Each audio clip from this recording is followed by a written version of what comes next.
আমার কুরবানি, কবুল করো আমার কুরবানি।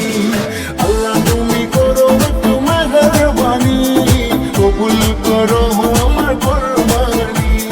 তোমার ছায়াতে, তোমার দয়াতে, তোমার ছায়াতে, তোমার দয়াতে দূর হয়ে যাক সব পেরেশানি, কবুল করো আমার কুরবানি।